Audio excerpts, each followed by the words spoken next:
Bagaimana kabar adik-adik hari ini? Semoga semuanya selalu sehat dan berada dalam lindungan Tuhan Yang Maha Esa.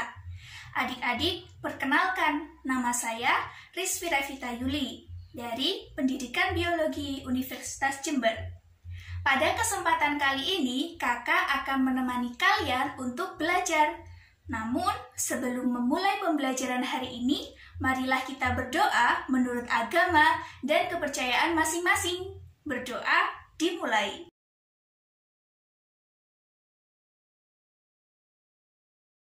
Berdoa dapat diakhiri. Sebelumnya, yuk kita saksikan aktivitas berikut ini. Kak, tolong ambilkan alat tulis kantor di atas mejaku dong. Kak, tolong ambilkan alat untuk menulis dong. Kak, tolong ambilkan pulpen warna pinku dong. Kegiatan tadi adalah salah satu contoh pengelompokan berdasarkan kriteria tertentu. Dalam biologi, kita mengenal istilah klasifikasi. Nah, pada kesempatan kali ini, kita akan belajar mengenai klasifikasi makhluk hidup. Sebelum itu, kakak akan menyampaikan tujuan pembelajaran pada kesempatan kali ini.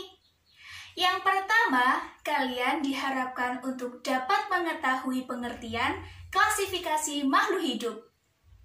Yang kedua, kalian diharapkan untuk dapat menyebutkan dasar-dasar klasifikasi makhluk hidup. Yang ketiga, kalian diharapkan dapat menyebutkan tingkat takson makhluk hidup. Dan yang keempat adalah kalian diharapkan dapat menyebutkan kaidah-kaidah sistem penamaan makhluk hidup. Nah, adapun topik yang akan kita bahas hari ini adalah yang pertama, pengertian klasifikasi makhluk hidup. Yang kedua, dasar-dasar klasifikasi makhluk hidup. Yang ketiga adalah tingkat takson makhluk hidup. Dan yang keempat adalah sistem tata nama makhluk hidup. Dalam kehidupan sehari-hari, kita pasti secara sadar ataupun tidak sadar menjumpai kondisi di mana kita harus mengelompokkan sesuatu berdasarkan kriteria tertentu. Contohnya, ketika kita pergi ke suatu perpustakaan, di mana di dalam perpustakaan itu terdapat banyak sekali jenis buku. Nah, kita akan menjumpai buku biologi di rak yang sama, sementara buku matematika berada di rak yang berbeda. Nah, kondisi ini dalam biologi disebut dengan klasifikasi. Hari ini kita akan belajar mengenai klasifikasi makhluk hidup. Sebenarnya, apa itu klasifikasi makhluk hidup? Klasifikasi makhluk hidup merupakan suatu pengelompokan makhluk hidup berdasarkan ciri-ciri tertentu yang dimilikinya. Cabang ilmu biologi yang mempelajari tentang klasifikasi makhluk hidup disebut dengan taksonomi. Contohnya, ketika kita akan mengelompokkan jenis tumbuhan berdasarkan bentuk tulang daunnya, maka kita akan memasukkan tumbuhan mangga, tumbuhan rambutan, dan tumbuhan jeruk ke dalam kelompok tumbuhan yang memiliki tulang daun menyirip. Ketika kita akan mengelompokkan tumbuhan berdasarkan bentuk tulang daun menjari, maka kita akan masukkan tumbuhan singkong, tumbuhan pepaya, dan tumbuhan jarak ke dalam satu kelompok yang sama. Sedangkan ketika kita ingin mengelompokkan tumbuhan berdasarkan tulang daun sejajar, maka kita akan memasukkan tanaman padi, tanaman jagung, dan juga rerumputan sebagai contoh dari tumbuhan yang memiliki tulang daun sejajar. Selama ini kita mungkin menganggap materi tentang klasifikasi makhluk hidup sebagai materi yang hanya menghafal nama Latin dari makhluk hidup. Namun perlu kita ketahui bersama bahwa klasifikasi makhluk hidup itu memiliki beberapa manfaat. Nah, beberapa manfaat tersebut diantaranya adalah yang pertama adalah menyederhanakan objek studi biologi, di mana adik-adik kita ketahui bahwasannya spesies di dunia itu lebih lebih dari 8,7 juta.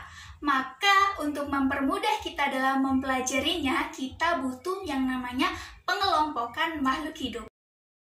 Yang kedua, kita dapat mengelompokkan makhluk hidup berdasarkan ciri-cirinya. Yang ketiga, kita akan dapat menentukan hubungan kekerabatan antar makhluk hidup. Yang keempat, kita dapat mengetahui evolusi makhluk hidup berdasarkan kekerabatannya. Beberapa dasar klasifikasi yang digunakan dalam mengelompokkan makhluk hidup seperti ciri-ciri fisik, morfologi, cara bereproduksi, manfaat, ciri-ciri kromosom, dan kandungan gen di dalam kromosom.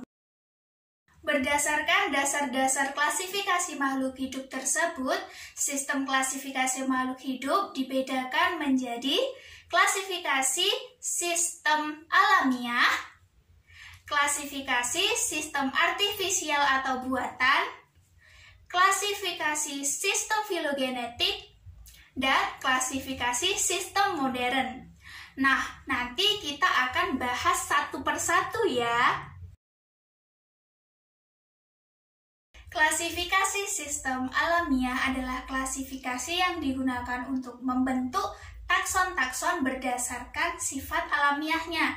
Dasar pengelompokan dari sistem klasifikasi ini adalah persamaan sifat, terutama sifat morfologinya. Contohnya, ketika kita akan mengelompokkan makhluk hidup berdasarkan cara geraknya, maka kita akan membagi hewan menjadi 3 kelompok. Yang pertama adalah hewan yang berkaki, kedua hewan yang bersirip, dan yang ketiga adalah hewan yang bersayap. Sedangkan kalau pada tumbuhan, kita membagi tumbuhan ke dalam 2 kelompok, yaitu tumbuhan yang berbiji 1 atau berkeping 1 atau biasa disebut dengan monokotil, dan tumbuhan yang berkeping 2 atau dikotil. Yang kedua adalah klasifikasi sistem artifisial atau buatan. Sistem klasifikasi artifisial atau buatan digunakan berdasarkan tujuan praktis.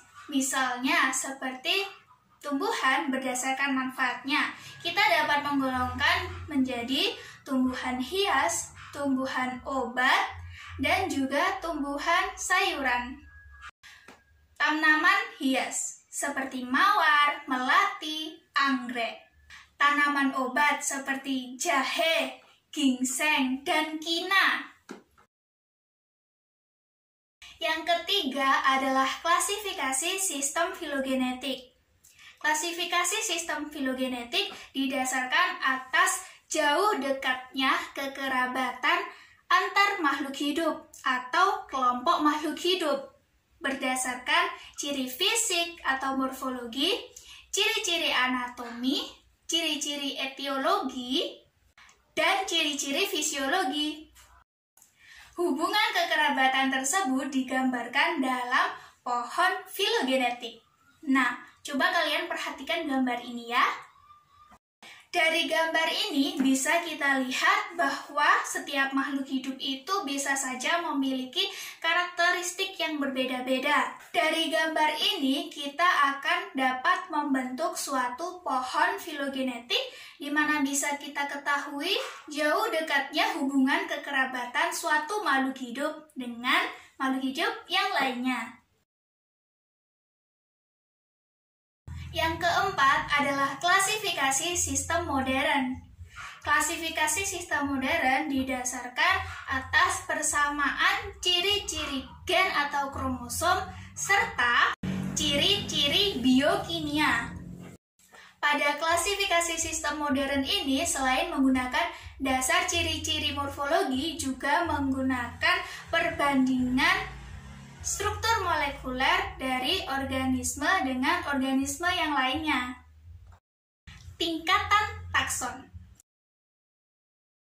Sebelumnya, adik-adik harus ketahui dulu ya apa itu pengertian dari tingkatan takson. Jadi, tingkatan takson adalah tingkatan kelompok makhluk hidup yang disusun dimulai dari tingkatan yang tertinggi hingga tingkatan yang terendah. Nah, lalu Kak, tingkatan yang tertinggi sampai ke tingkat yang terendah itu seperti apa? Oke, kita bahas satu persatu ya. Tingkatan tertinggi dari tingkat takson makhluk hidup adalah kingdom atau kerajaan. Yang kedua adalah filum. Nah, kalau filum ini merupakan tingkatan takson kedua atau di bawah dari kingdom hewan. Sedangkan kalau kingdom plante atau kingdom tumbuhan kita mengenal dengan istilah yang berbeda, yaitu divisio. Yang ketiga adalah kelas. Yang keempat adalah ordo. Yang kelima adalah family. Yang keenam adalah genus. Yang ketujuh spesies. Namun di antara tingkatan takson tersebut terkadang ada tingkatan antara. Tingkatan di bawah takson disebut dengan subtakson, sedangkan tingkatan di atas takson disebut dengan supertakson. Misalnya, kita ambil contoh takson family. Maka tingkat di bawah family adalah subfamily, sedangkan tingkatan di atas family adalah superfamily. Bagaimana? Mudah kan? Nih, Kifli di kelas Bang Sumarji. Ki, kingdom. Fli, filum. Di, divisi. Ke, kelas. Bangsa atau ordo. Su, suku atau family. Mar, marga atau genus. Ji, yaitu jenis. Bagaimana? Mudah bukan untuk mengingatnya? Sekarang, coba kita perhatikan tingkatan takson dari beberapa hewan yang dicontohkan pada tabel berikut ini. Nah, kita ambil contoh misalnya manusia. Nah, manusia ini merupakan organisme yang masuk ke dalam kingdom Animalia, filum Chordata, subfilum Vertebrata, kelas Mammalia, ordo Primata, family Hominidae, genus Homo, dan spesies Homo sapiens. Itu tadi contoh tingkatan takson pada hewan, Kak. Lalu kalau pada tumbuhan, bagaimana? Oke, kita perhatikan lagi tabel berikut ini. Kita ambil contoh satu tumbuhan, misalnya tomat. Tomat itu merupakan organisme yang masuk ke dalam kingdom Plantae, divisi Magnoliophyta, kelas Magnoliopsida, ordo Solanales, family Solanaceae, genus Solanum, dan spesies Solanum lycopersicum. Prinsip lain yang perlu diperhatikan dalam sistem klasifikasi makhluk hidup adalah pemberian nama dari makhluk hidup tersebut. Pemberian nama ilmiah dari makhluk hidup disebut dengan sistem tata nama ganda atau binomial nomenklatur. Binomial nomenklatur artinya pemberian nama makhluk hidup berdasarkan dua kata. Kata pertama menunjukkan genus, sedangkan kata kedua menunjukkan nama spesies. Sebenarnya, Kak, kenapa sih kita perlu memberi nama makhluk hidup itu? Jadi, pemberian nama pada makhluk hidup bertujuan agar spesies itu mudah dikenali dan tidak terjadi kesalahpahaman. Hal ini karena nama ilmiah itu bersifat universal adik-adik, tidak seperti nama lokal. Nah, adik-adik, sistem tata nama binomial nomenklatur itu didasarkan atas kaidah-kaidah tertentu. Yang pertama adalah bahasa yang digunakan adalah bahasa Latin atau bahasa lain yang dilatinkan. Yang kedua adalah terdiri atas dua kata, di mana kata pertama itu menunjukkan nama genus atau marga, sedangkan kata kedua menunjukkan nama spesies yang lebih spesifik. Yang ketiga, huruf pertama pada kata pertama ditulis dengan huruf kapital. Sedangkan kata kedua, huruf pertamanya ditulis dengan huruf kecil. Yang keempat, nama genus dan spesies dicetak miring atau diberi garis bawah secara terpisah. Dan yang terakhir adalah nama singkatan atau nama dari deskriptor ditulis di belakang nama spesies tanpa diberi tanda miring atau diberikan garis bawah.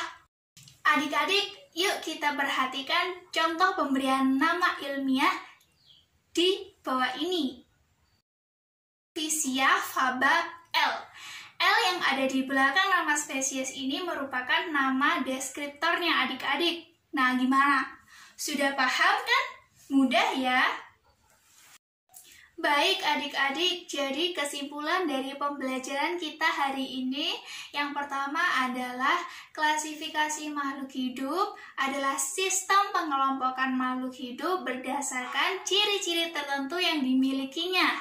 Yang kedua adalah klasifikasi makhluk hidup itu didasarkan oleh beberapa hal, bisa dari ciri-ciri fisiknya, morfologinya, anatominya, gen-gen penyusun kromosomnya, dan juga berdasarkan sifat biokimianya.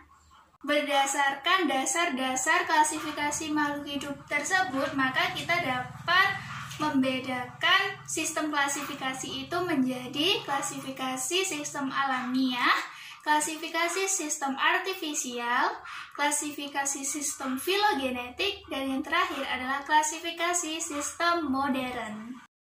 Yang ketiga, urutan tingkatan takson dari makhluk hidup. Tadi sudah kakak beri jembatan keledainya. Hayo, masih ingat atau sudah lupa? Ya, betul ya.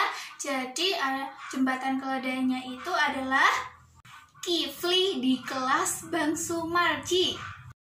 Yang terakhir adalah pemberian nama ilmiah makhluk hidup yang bertujuan agar mempermudah kita mengenali makhluk hidup dan mencegah adanya kesalahpahaman karena nama ilmiah itu bersifat secara universal.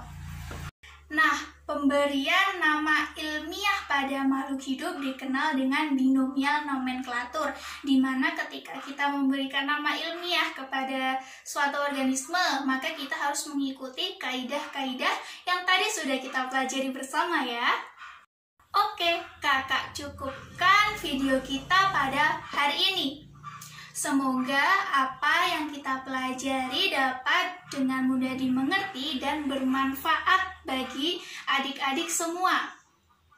Nah, sebelum kita mengakhiri videonya, marilah kita berdoa menurut agama dan kepercayaan masing-masing. Berdoa dimulai. Berdoa dapat diakhiri. Terima kasih sekali lagi kakak ucapkan. Tidak bosan kakak ingatkan untuk selalu menjaga kesehatan dan semangat dalam belajar. Terima kasih. Wassalamualaikum warahmatullahi wabarakatuh.